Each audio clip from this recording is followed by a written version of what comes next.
Hi guys, welcome to Multiverse. Some of you guys have been asking me if I could make videos about Gadget loadouts, and also some of you guys still struggle with the Gadget power. So I will basically try to make two videos. I will try to make one controller Gadget video, and I'll make a DPS video a bit later. I will show a loadout in those videos, and I will probably explain one tip or two for each role. And of course, I'm using the awesome Batman in order to be able to show you guys. So let's get started. So basically the loadout I will show you today is Defibrillator, Paralyzing Darts, Battle Drone, Napalm Grenade, Distract, and Stasis Field. Gadget is the first power that I used, and I should have started with any powers but that. It is a pretty challenging power to learn how to use, and especially to learn how to use properly. I remember when I played for about a year with the Gadget power, and as soon as I tried other powers, like basically as soon as I tried like mental powers, holy crap, it was much easier to play the game using mental powers than it was using Gadget powers. I'm not saying that Gadget is not a good power to use, but it is a challenging one to use, to say the least.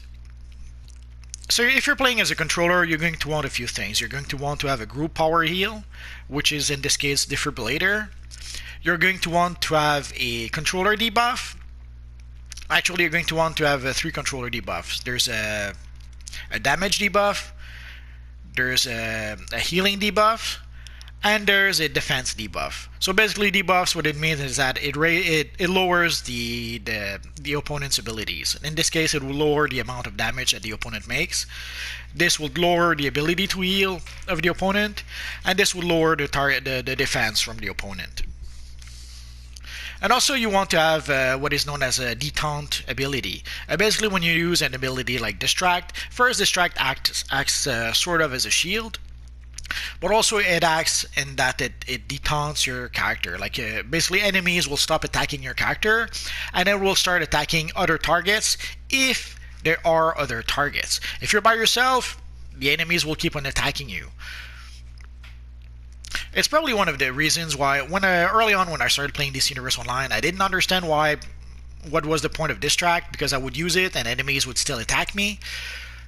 So it made I was playing mostly by myself, and I didn't have pets at the time, so it made it a bit challenging to use. So there's a few abilities like Distract that I wouldn't use because I thought they didn't really work, or they weren't doing anything, and I didn't really understand what those abilities were doing. So ideally, if you want to use Distract, this is what Distract does. While your character is flashing, you will get some immunity to certain abilities, and you will get also some immunity to certain damage, but it doesn't last, as you saw, it doesn't last very long. And ideally what you want, when you cast Distract, you want to have other targets near you. So ideally you're going to want to, let's say, summon a pet, cast a Distract, and then the enemies will attack your pet. I can't really show it to you right now because there's no enemies, but you get the idea. So that's one of the things that you are going to want to use with your Gadget controller. Basically, if you get attacked by a whole bunch of enemies, you use Distract to protect yourself, and the enemies will attack other targets. Also, if you're trying to activate a console or something like that during a battle, that's going to be useful also in order to be able to do that. So for the group power heal, it's quite simple. Whenever you cast this ability, you give power back to the three players. So the three players who are the most fatigued in your group, you're going to give power back to them. There's a few abilities also that will improve that. Like basically there is an X socket that whenever you use your group power heal, it will increase your critical power chances by 5% for 6 seconds. So whenever I do this, I increase my chances to do a critical power heal for 5 seconds. And I think it can stack up to 3 times. So you see I've made one critical here, another critical. Sadly, there's no way to know if it's how effective it is. Would I have made a critical despite that? Who really knows? And also what you're going to want to use, you're going to want to use debuffs. As I mentioned before, there's again damage debuffs, the healing debuffs, and defense debuffs. Sorry about that. For the debuffs, there's usually 2 debuffs per powers. in this case, or per controller powers. In this case, there's a paralyzing dart that reduces the damage output, but there's also a sticky bomb that also reduces the damage output. But I usually have a tendency to use a paralyzing dart, although it costs a bit more to cast. But the main reason is that the paralyzing dart is also a pretty good stun ability, and it also does a bit of damage to a whole bunch of enemies. And also there is some power interactions and all that good stuff. But basically I'm using it to reduce the damage output, but also it does a bit of crowd control. So that's why I kind of like to use this one. For the healing debuff, I'm using this one because not only does it reduce the target's ability to heal, but it also knocks down targeted enemies. So it's a bit of a crowd control, does a bit of damage, and also it reduces the ability to heal.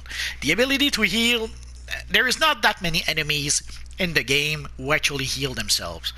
So the ability to reduce the target's ability to heal is only good against a handful of enemies. So most of the time you don't really care about the ability to reducing the ability to heal, but it still knocks down enemies and it still does some damage over time. So for that alone, it's worth it. And if you prevent the enemy from healing, even better. But basically it's a good ability even without that. There's another ability that reduces the ability to heal. And there's also Cryofoam, which reduces the target's ability to heal, but I prefer to use a Napalm Grenade for various reasons. I should probably use Cryofoam because of the power interactions. You make the call. If you want to use the power interactions, I will explain the power interactions better with the DPS loadout. But with the controller loadout, I prefer to go with the Napalm Grenade than the Cryofoam. But either option would be a good option. For the defense debuff, there is the Stasis Field that does that. But there's also the Gauss Grenade. Again, the Gauss Grenade would benefit from power interactions with some of your other abilities, and it also stuns enemies. But I prefer to use the Stasis Field for one good reason. The Stasis Field is not only the controller debuff, it's also the supercharge generator. So whenever you cast the Stasis Field, not only do you debuff either enemy NPCs or enemy players, but also you regenerate your supercharge a bit faster. I'm going to show you what each ability does. It'll make a bit more sense if you actually see it. So first we're going to cast our attack debuff. So as you can see, if you look underneath the name of the sparring target at the top, you can see a little red target. That means that the enemy is doing a bit less damage because of the little red target. Sadly, even though you can see that the paralyzing dart affects a whole bunch of enemies, sadly the debuff itself is only applied to the enemy you are targeting. So again, even though a whole bunch of enemies were affected, only the one you were targeting was affected by the debuff. The same will be true for all the debuffs. So if you cast, in this case, Napalm Grenade, so you can see the Napalm Grenade added a little heart underneath the sparring target. That means that it reduces the ability to heal to the sparring target.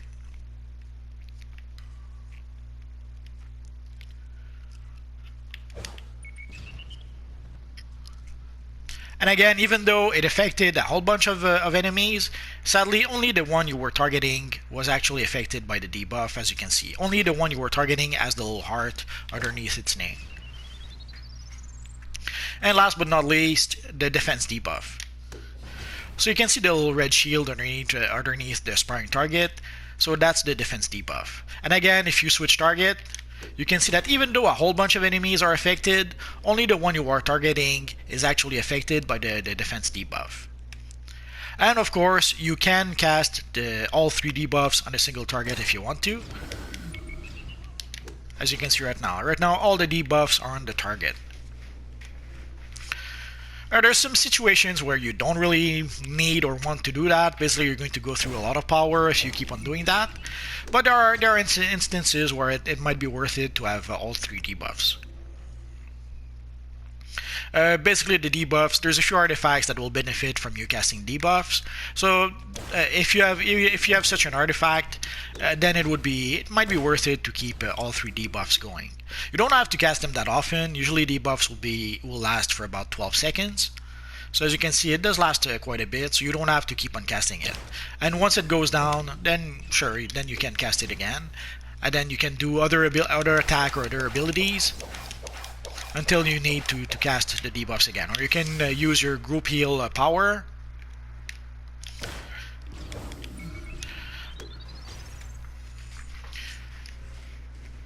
At some point after a while, you can have your own internal clock and know just before the debuff stops when you need to cast it again, so that you pretty much can always apply the debuffs. On ads, it's not that big a deal. Usually ads, in a good group, normally ads should be defeated very quickly. It's only on a fight with a boss or even a big boss that then you need to keep casting the debuffs constantly. But if you're fighting just a bunch of ads, then having the casting debuff is not going to be that useful. And of course, as a controller, your main role is to give power back to the group. I know that the role is called the controller, but there's this thing I like to say sometimes, is that there is room for things to mean more than what they actually mean. Meaning that even though the role is called controller, the lion's share of what you do actually is give power back to the group, and it is also to apply debuffs. Ironically enough, the tank will do a whole bunch of crowd controlling, and sometimes if you try to do crowd control on top of what the tank is doing, sometimes you will make the job of the tank a little harder than it should be. Ideally, you want to be in communication with your tank to know that okay, your tank is going to crowd control a group of enemies, you crowd control another group of enemies, but it's not always an option to be able to communicate with your tank. So basically, just observe what your tank is doing. If you see that your tank is controlling a whole bunch of enemies, then you can try to crowd control another bunch of enemies. Or you can just wait you can just decide not to use crowd control and just use crowd control in key situations. Like if you see a bunch of ads that will jump on the healer, then sure, crowd control those ads before they damage the healer too much.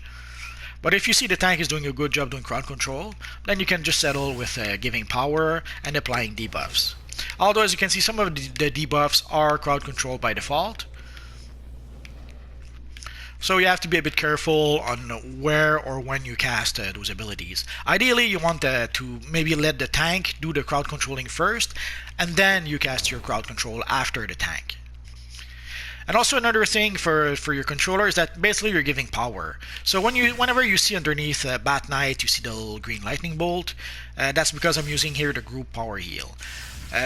But also whenever you use any of your ability as a controller, you will have that little green lightning bolt. Basically, that's what the green lightning bolt is telling you. Is that the power over time is activated. So when the power over time is activated, it will give power back to you and to your group. And usually you will see, I will burn a bit of power so that you can see. Usually you will see every what is known as ticks. Every few ticks you will see a blue number. That's the amount of power you're giving back. And then of course if you use your group power heal, you will give back even more power to other players in the group. But as a controller, you should always see those blue numbers appear to let you know, or you should always see the green lightning bolt to let you know that you are giving power back to the group.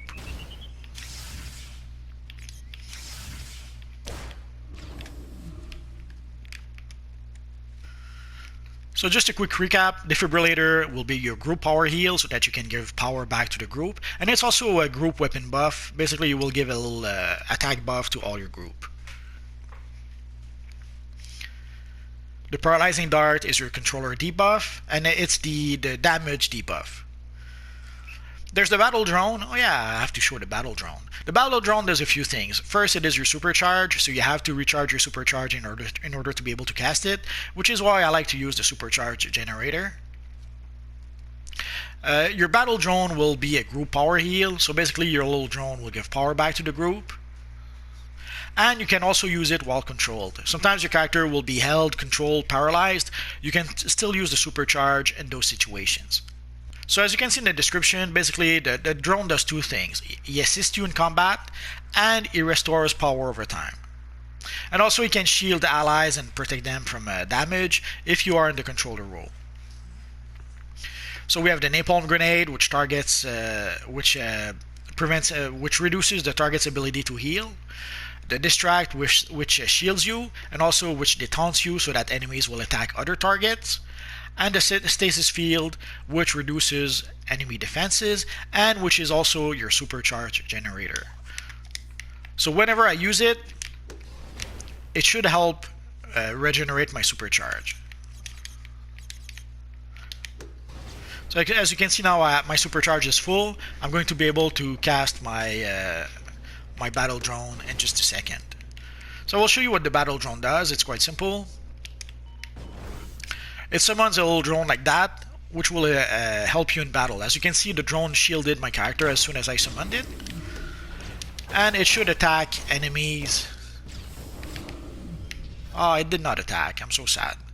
Usually it lasts a bit longer than that, but I believe because I'm just fighting sparring targets and I'm out of combat, it didn't last so long. It happens. And you can see with using my supercharge generator, you can see my supercharge increasing whenever I use it.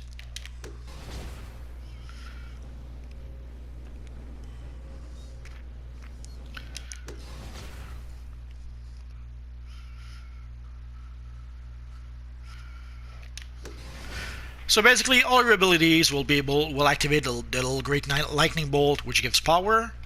Your group power heal will give power to the group, and also the drone, the little battle drone that we summoned, that will also give power back to the group. So that's pretty much it for our controller gadget loadout. If you guys have any questions, I will make a DPS gadget loadout in just a minute. But if you guys have any questions, feel free to ask so in the comment section down below, and I'll see what I can do about answering your questions. So as always guys, thanks for watching, and hopefully I'll see you guys next time. Bye bye.